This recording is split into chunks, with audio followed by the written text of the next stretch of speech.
সম্মানিত দর্শক মণ্ডলী, একটি গুরুত্বপূর্ণ জিজ্ঞাসা, চাচি বা মামির বোনকে বিবাহ করা জায়েজ কি? চাচির বোন এবং মামির বোন মাহারাম যেসব মহিলাকে বিবাহ করা যায় না তাদের অন্তর্ভুক্ত নয়। যাদের বিবাহ করা যায় না তাদের নাম আল্লাহ তাআলা খোলাখুলিভাবে স্পষ্ট করে উল্লেখ করেছেন। চাচি এবং মামির বোন কেন? চাচি এবং মামি যদি তালাকপ্রাপ্তা হয়ে যায়, মামার সাথে তার সংসার বিচ্ছিন্ন হয়ে যায়, চাচার সাথে তার সংসার বিচ্ছিন্ন হয়ে যায়, তাহলে এই চাচি এই মামিকেও বিবাহ করা যায়। অতএব চাচি এবং মামির বোনকে বিবাহ করাতে শরীর কোনো বাধা নেই।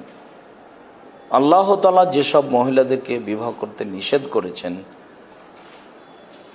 এরা তাদের অন্তর্ভুক্ত নয়।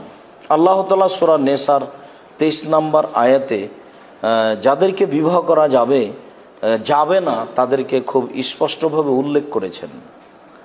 আমি দুই একটি উল্লেখ করি। আল্লাহ তাআলা বলেন, হুররিমাত আলাইকুম উম্মাহাতুকুম ওয়া বানাতুকুম ওয়া আখওয়াতুকুম ওয়া আম্মাতুকুম, তোমাদের উপরে হারাম করা হয়েছে তোমাদের মাকে, তোমাদের নিজের মা আছে, তোমাদের খালা আম্মা আছে, তোমাদের ফুফু আম্মা আছে, তোমাদের নানি আম্মা আছে। এতদিন তো মানুষ শুধু নানি বলতো, এখন নানিকে নানিমা বলে, এইটাই ঠিক আছে। এখন দাদিকে দাদিমা বলে, সবাই এর অন্তর্ভুক্ত।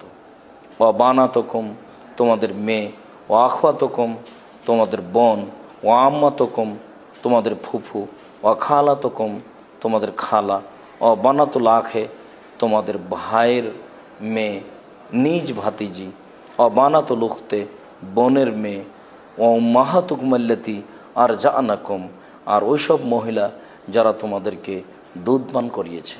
সম্মানিত দিনী ভাই বোন, এইভাবে ধারাবাহিকভাবে আল্লাহ তাআলা সূরা নেসার 23 নম্বর আয়াতে মাহরাম মহিলাদেরকে উল্লেখ করেছেন। আমরা অত্র আয়াত পেশ করে আপনাদের সামনে স্পষ্ট করতে চাচ্ছি যে চাচির বোন এবং মামির বোন এই মাহরাম মহিলাদের অন্তর্ভুক্ত নয়। অতএব তাদেরকে বিবাহ করাতে শরীর কোনো বাধা নাই, যদিও কোনো কোনো সমাজে এটাকে দর্শনীয় মনে করা হয়। এইটা হচ্ছে আমাদের সামাজিক ব্যাপার, বলা যায় যে এটা একটা সামাজিক কুসংস্কার। আরবে, সৌদি আরবে বা আরব ভূখণ্ডে এটাকে তারা দর্শনীয় কাজ বলে মনে করে না। যেটাই বৈধ সেটাই তাদের কাছে একটা স্বাভাবিক ব্যাপার, আর যেটা বৈধ কাছের কারণে আমরা সেটাকে অস্বাভাবিক মনে করে থাকি। সম্মানিত দিনী ভাই বোন, বিষয়টি আমরা স্পষ্ট বুঝতে পেরেছি যে চাচির বোনকে মামির বোনকে বিবাহ করাতে শরীর কোনো বাধা নাই। আল্লাহু আ'লাম বিসওয়াব। ওয়া সাল্লাল্লাহু আলা নবী ওয়া সাল্লাম। আসসালামু আলাইকুম।